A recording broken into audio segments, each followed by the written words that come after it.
Is geskakel op Groot Plaas en ons gas vanoggend is Dr. Louis Tupisani en hy is 'n onafhanklike landboukonsultant. Ons gesels 'n bietjie oor die 2026-2027 El Niño verskynsel waarop so baie boere wag en wat hulle kan verwag.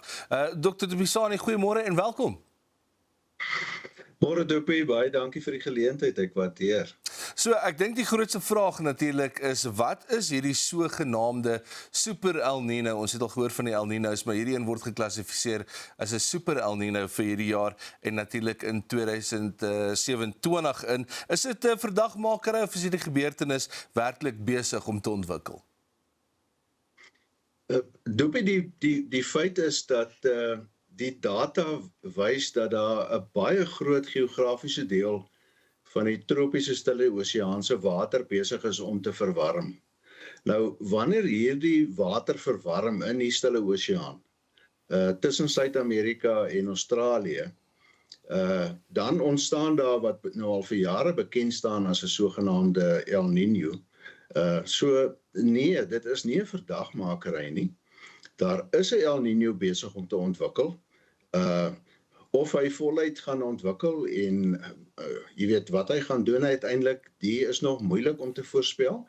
Maar nee, dis nie 'n verdagmakery nie. Hy is besig om baie sterk te ontwikkel en hy die data wys dat die water wat verwarm is baie breed, is oor 'n baie breë oppervlakte en ook baie diep in die oseaan in en daarom verwag die wetenskaplikes 'n sogenaamde super El Niño. Nou, Dr. Louis, daar's oor die laaste paar dae wil dit vir my voorkom of die gewone data wat ons gekry het so 'n bietjie vroeër die jaar, of dit effens aangepas is. Is daar enige veranderinge in wat vroeër die jaar voorspel is spesifiek vir hierdie tydperk? Kyk, vroeër die jaar is daar voorspel dat Suid-Afrika of dan nou die wêreld gaan 'n El Niño ervaar en uiteindelik het ons rekord reënval gekry. Dit wys jou hoe wisselvallig die aarde se klimaat, sy weer is. So nie sover ek weet is daar enige aanpassings nie. Wat die mense moet besef is dat hierdie tyd van die jaar is dit baie moeilik vir die weerkundiges om voorspellings lang vooruit te maak. Maar die belangrike ding is om nou maar die pers dop te hou en te kyk hoe ontwikkel hy. Nou, Dr. Tupisani, hierdie gebeurtenis affekteer verskillende wêrelddele op verskillende ander maniere. Hoe affekteer dit spesifiek Suid-Afrika en dan natuurlik die Suider-Afrika deel van die wêreld grootliks? Dopie, ons is gewoond daaraan dat 'n sterk ontwikkelde El Niño met droogte oor Suid- en Suidelike Afrika geassosieer word.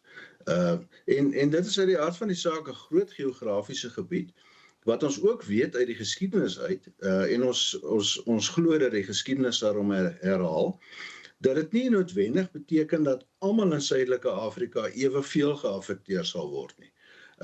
So die onseker gedeelte, die meer seker gedeelte is dat daar's definitief besig om 'n El Niño te ontwikkel. Die onseker gedeelte is watter gebiede meer geraak gaan word as ander. So as ons praat van droogtes wat ons kan verwag in Suid-Afrika, is dit dan 'n totale droogte dat ons glad nie reënval gaan sien in 'n seisoen nie, of 'n meer beperkte reënval? Kyk, Dopie, in my kort lewe is ek nie bewus dat 'n droogte geen reënval beteken nie. Dit beteken aansienlik minder reënval.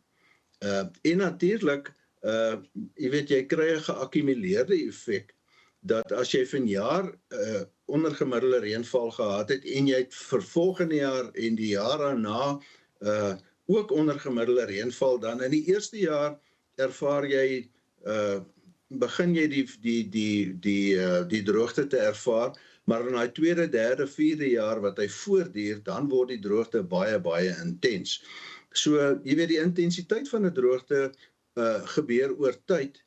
Ons kan natuurlik baie dankbaar wees oor baie groot dele van Suidelike Afrika het ons hierdie reënseisoen wat pas verby is, die somerreënseisoen, baie goeie reën gehad. So daar behoort baie goeie vogvlakke in die grond te wees. Hoe lank hulle gaan hou, weet ons nie, maar minstens is dit 'n goeie afskop sou die El Niño wat ontwikkel nou tot 'n laer reënval lei. Dokter, is dit iets wat ons boere nou in ag moet neem en dalk in hulle agterkop sit vir die volgende seisoen of 2 dat dit gaan droër wees, so wat ook al hulle probeer in die grond druk, 'n bietjie meer weerstandig moet wees en nie so baie water gaan nodig hê nie? Kyk Dopie, Suid-Afrika is droogte nie jy weet, dis 'n normale verskynsel in Suid-Afrika. Ons weet dit gaan een of ander tyd weer droog word. Dis die sekerheid wat ons het. Die onsekerheid is wanneer dit gaan droog word. Nou, daar word laer reënval vir ons voorspel vir die volgende jaar. Wat ek vir die boere wil sê, dis nog vroeg, die voorspelling. Die somerreënvalseisoen lê voor. Een ding wat boere nou nie moet doen nie, is om paniekerig te raak nie. Jy weet, paniek gee gewoonlik aanleiding tot apatie, waar mense sit en vir hulle self sê, hierdie is 'n baie groot natuurverskynsel, ek het nie beheer daaroor nie, ek kan tog niks daaraan doen nie. En dan sit mense terug en hulle sit nou maar en wag vir die droogte, wat natuurlik 'n baie groot fout is, en baie mense hoop maar dat die droogte nie gaan realiseer nie. Nou, jy weet, hoop is nie 'n boerderystrategie nie.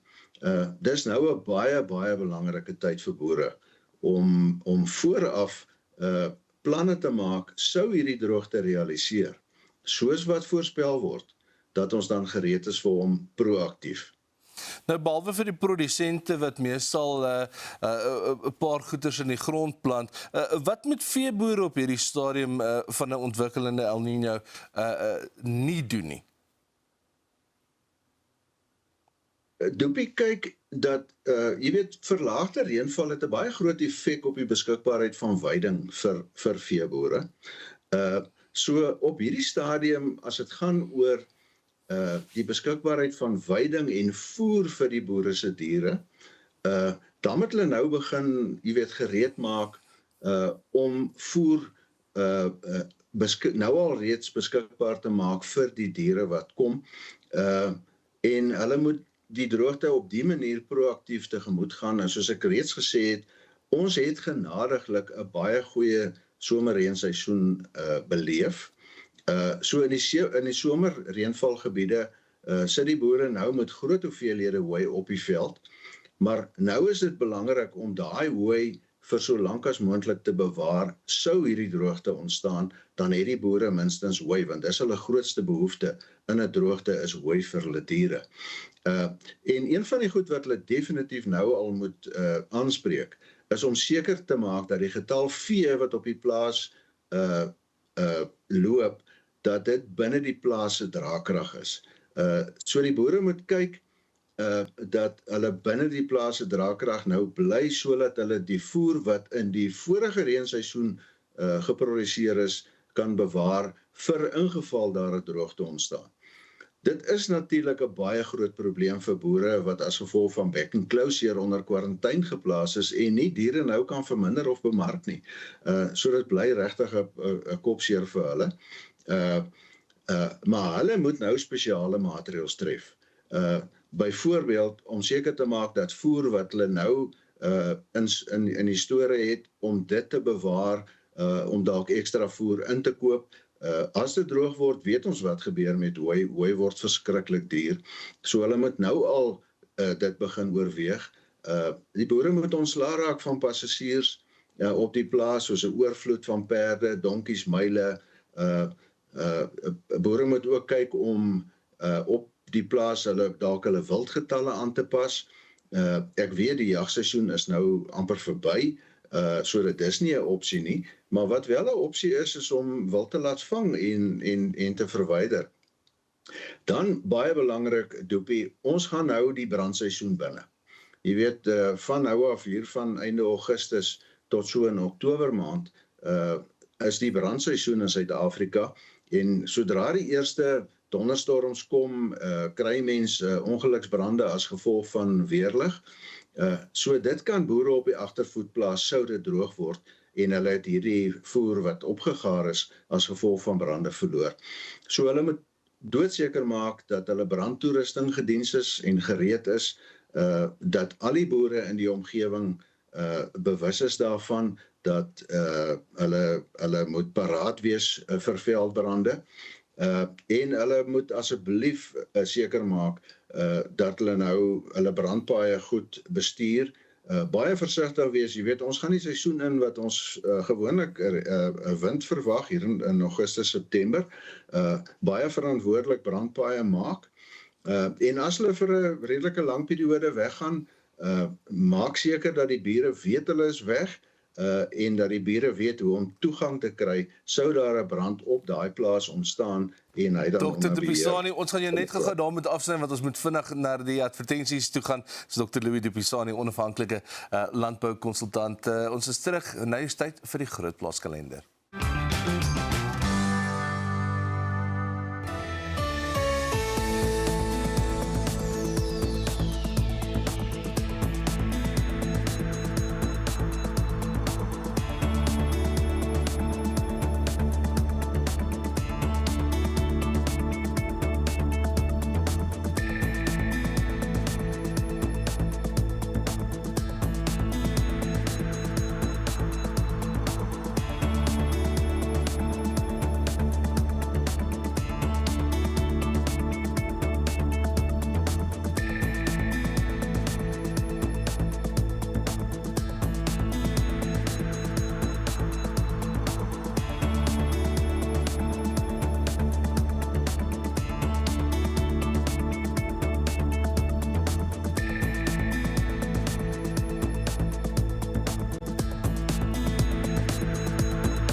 Is ingeskakel op Grootplaas. Ons gas saam met ons vanoggend Dr. Louis De Pisani, onafhanklike landboukonsultant. Nou Dr. Louis, net so vinnig, ons tyd hardloop 'n bietjie vinniger uit as verwag. Droogte het natuurlik ook 'n groot invloed op die finansies van ons boere. Wat kan veeboere dan nou doen om finansiëel proaktief te wees? Dopie, dis nou tyd dat die boere bietjie kyk na hulle finansiële beplanning, minstens tot die einde van 2027 kalenderjaar. Jy weet, 'n droogte plaas enige boer onder finansiële druk. En hulle kan gerus bietjie nou daarna kyk. As hulle reeds onder finansiële druk is, kyk hoe hulle die druk kan verlig. Gesels met jou bankbestuurder, gesels met jou rekenmeester, en kyk wat hulle kan doen.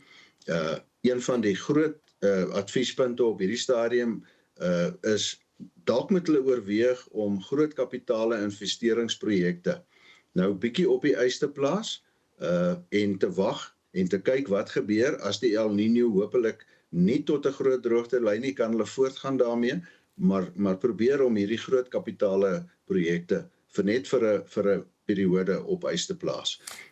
En dan kyk na die inkorting van persoonlike spandering. Miskien moet daai oorsese reis nou ook op die ys geplaas word. So dit is die tipe van aksies wat boere op hierdie stadium moet doen. Nou dokter, net so kortliks, ons het 15 sekondes. Wat is jou laaste boodskap dan aan al ons veeboere?